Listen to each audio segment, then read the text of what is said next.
The iPhone Air is, to a degree, exactly what we were expecting. Apple's thinnest iPhone ever, measuring just 5.64mm.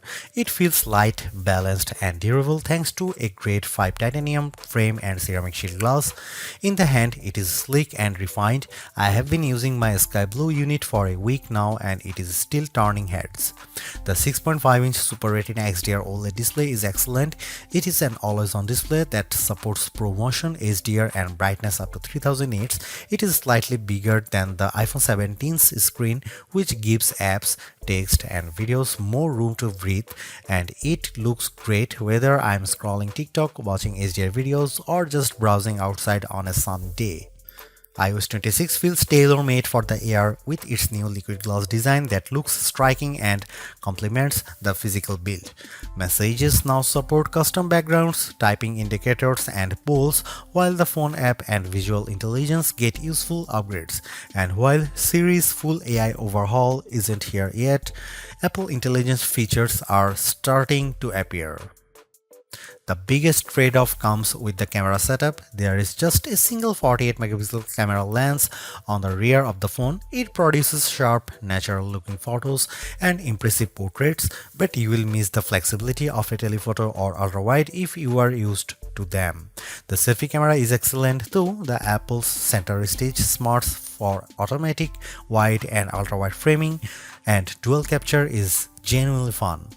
Performance from the A19 Pro is snappy and smooth, and it capably handled everything I threw at it, though the phone doesn't get warm during fast charging or heavy gaming. Battery life is decent but not class-leading enough for a workday, usually 6 to 8 hours of use, with my best stretch hitting around 10 hours away from the charger. Power users may want to invest in the $99 MagSafe Battery Pack, which matches the phone's slim profile and adds about 65% more life, but it is an added cost. The iPhone Air isn't the best iPhone for photography or endurance, but as a design statement, it's a gem. It feels like the most exciting iPhone Apple has released in years, and while it costs more than the iPhone 17 with fewer cameras and shorter battery life, it delivers value in other key areas. Apple unveiled the iPhone Air at its September 9, 2025 awe-dropping event alongside the iPhone 17, iPhone 17 Pro, iPhone 17 Pro Max, AirPods Pro 3, and 3 new Apple Watches. The Air, though, stands out with its entirely new design and is a whole new category of iPhone. It starts at $999 for 256 GB of storage, or you can bump that up to the 512 GB for $1,199 or 1 TB for $1,399. The iPhone Air is an eSIM only device worldwide and comes in 4 colors: sky blue, light gold, cloud white, and space black. I've been testing a 1 TB iPhone Air in sky blue. Apple will officially launch the iPhone Air on September 19, 2025, but it's up for pre-order now from the company's online store, authorized retailers, and carriers. If you are following the Apple rumor cycle, we were all expecting an ultra-thin iPhone to be released, one that would potentially go thinner than the iPhone 6 or 6 Plus, be more stunning than the iPhone X, and offer a truly refreshed look and feel for the iPhone. The launch event's awe-dropping tagline set the bar high, and the iPhone Air cleared it with room to spare. It's not the first ultra-thin phone. The Galaxy S25 Edge measures in at 5.8mm, but it still feels as stunning, sleek, and sexy in my hand right now after living with it for a week as it did during my brief hands-on session following the launch event. It feels as exciting as the iPhone X in that it might give us the playbook for the modern iPhone going forward, or at least show us one half of the purportedly incoming foldable iPhone. The photos released by Apple and even those shot by me for this review only do it partial justice. The iPhone Air is the best representation yet of Apple's vision for an iPhone that's just glass. It weighs in at just 5.82 ounces or 165 grams, fully justifying the Air moniker. Much like the iPhone 17 or even Pro Max, it feels balanced, not too top heavy, not too bottom heavy. It's Goldilocks ergonomics. I don't know if I'd quite call it awe-dropping, but the thinness is the part that gets people excited. At its thinnest, the iPhone Air is 5.64mm or 0.22 inches, and the plateau only jutes out of a bit more. I was instantly wowed, and over the course of a week, I have really become accustomed to this look and feel for an iPhone. While conducting some testing over the week, I showed it to my brother and sister-in-law, who were both visibly impressed when holding it. They asked about durability and were a little stunned at the overall feel. Then came the questions about battery life and the camera, both of which I will address below, and whether the USB-C port was thinner. On that last point, it is still a regular USB-C port, but to fit it in this frame and get in this small, Apple's design team started by 3D printing a custom one. And given how thin this phone had to be, Apple went back to grade 5 titanium for the shell and sides of the device. To further enhance the looks, it has a polished finish. My sky blue review handset is different from the MacBook Air and iPad Air colors of the same name. It is a bit lighter and pastel-like. I really like it, and the Air also comes in light gold, space black and cloud white. While the innermost layer of the iPhone Air sandwich is made of that strong titanium, which can bend slightly under pressure but is designed to spring back, it's topped and bottomed with glass and glass ceramic, specifically ceramic shield 2 on the front and a ceramic shield on the back. The rear, like the iPhone 17, is mostly frosted matte glass, while the top bump gets the glossy finish. Apple says the Air is 3 times more scratch resistant on the front, so I've still been careful sliding this in and out of my front or rear jeans pockets, and the back is 4 times more crack resistant. It also has the same IP68 rating for resistance to dust and water as the iPhone 17, 17 Pro and 17 Pro Max. It survived a light drizzle shortly after I unboxed it in Apple Park. The weather's been wet in my home state of Jersey, and the Air has shown no issues when being used in rain or surviving a dunk test. Even given the extreme thinness here, you still get the usual buttons you would expect on an iPhone. Camera control has been redesigned to live on the right hand side, and it's slightly thinner but about the same length as on other iPhones. The power or sleep button sits slightly higher on this side, with the action button, volume up and volume down on the left. The main mono speaker lives at the top of some microphones, and there are 2 other microphones either side of the USB-C port on the bottom. This design does, as mentioned, only leave room for a single camera and likely a smaller battery inside, but Apple has also dropped the SIM card slot worldwide and opted for eSIM to save some space. The iPhone Air is stunning, attracts a lot of admiring glances, and feels like biggest refresh in iPhone design we have seen in a while. Yes, it's the same key parts, just compressed, but in use it feels like the perfect showcase for iOS 26. If you are after Apple's best design this year, I think it is clearly the iPhone Air. For $999 US, it would be a little mean for Apple not to include promotion or always-on functionality here, and the iPhone Air supports both. As a whole, the screen is basically in line with those on the iPhone 17, 17 Pro or 17 Pro Max. The front of the iPhone Air is nearly all glass, except for a thin black bezel that turns into the sloped polished side. It's a 6.5-inch Super Retina XDR OLED display with a resolution of 2376 by 1260, which works out to 460 pixels per inch. It tops out at 3000 nits of brightness when needed, supports the white color P3 gamut and HDR, and features an anti-reflective coating. It also has the same dynamic island as the rest of the iPhone 17 line. In daily use, the display is really the main appeal here. On paper, it's 0.2 inches bigger diagonally than the iPhone 17 or 17 Pro, but it feels a bit more expensive. It offers more lines of text or a slightly expanded view when viewing a web page. Games or movies feel a little more like an event, and it offers a broad canvas for iOS 26. Lay two of these phones side by side and I think you'd have some idea of what Apple is planning to bring us with its long rumored folding iPhone, and it would look mightily impressive, but we are not quite there yet. And it's still smaller than the Pro Max. Colors looked punchy and vibrant, text was inky black and crisp, and it was a great display for daily use.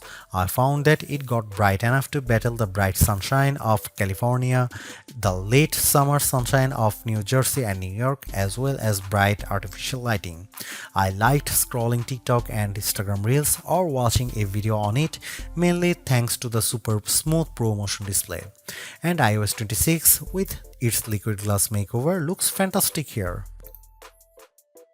I have a feeling that the design team at Apple knew the Air was on the roadmap when designing the liquid glass. iOS 26 is running on the iPhone Air out of the box, and as on any iPhone, announces itself with a hello on the first boot. You will get a sense of the new translucent glass-like nature of the software pretty quickly.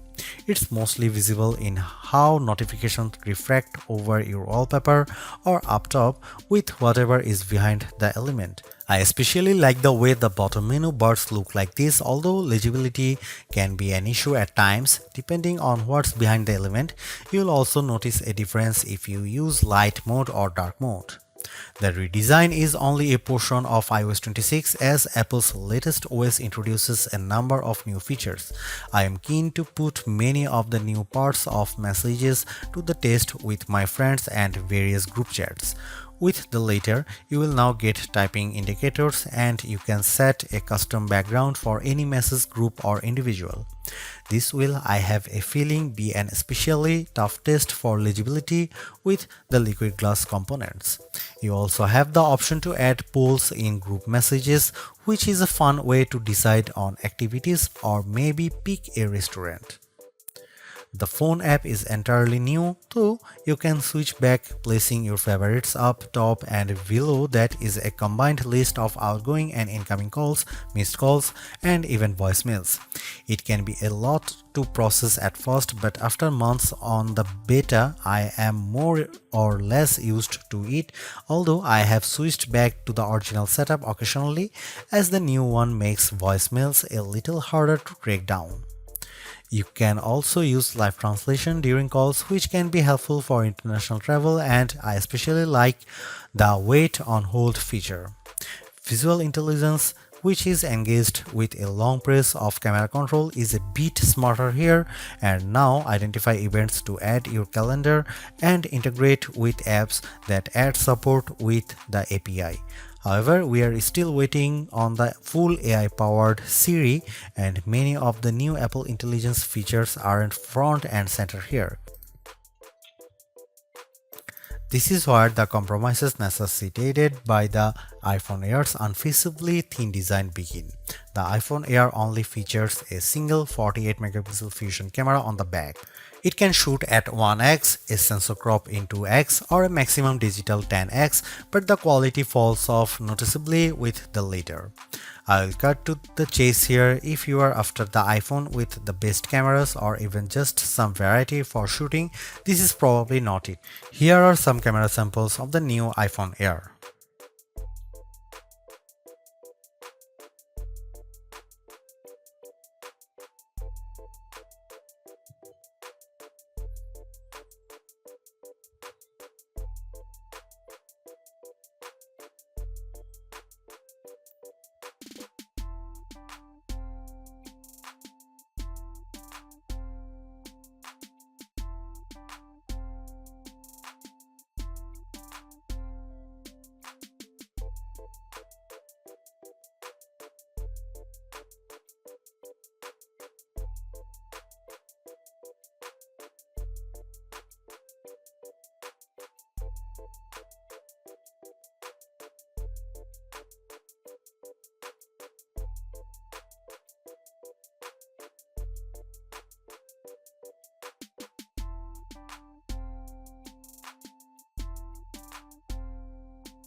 Powering the iPhone Air is Apple's A19 Pro chip, which is a step up from the iPhone 17's A19 and a slightly less powerful version of the A19 Pro in the iPhone 17 Pro and 17 Pro Max without the extra cooling technology. The A19 Pro here is a 6-core CPU with 2 performance and 4 efficiency cores, a 5-core GPU and a 16-core neural engine. It's goodly faster than the A18 Pro or A18 found in the iPhone 16 Pro Max or 16, especially with various elements of iOS 26 including specializing a wallpaper and in everyday use. Compared to the standard iPhone 17, I would say performance is about neck and neck. The A19 Pro is arguably being used here to help regulate performance temperature. I did notice the iPhone Air heating up during the first few days while it was still indexing and charging, especially from 0% to about 50% before cooling as it slowed near 80%. It also warms up when multitasking with demanding apps at times. For example, if I am on a call and launch a game like Asphalt 9, the area around the camera housing on the rear can get noticeably warm, though it cools quickly as performance regulates.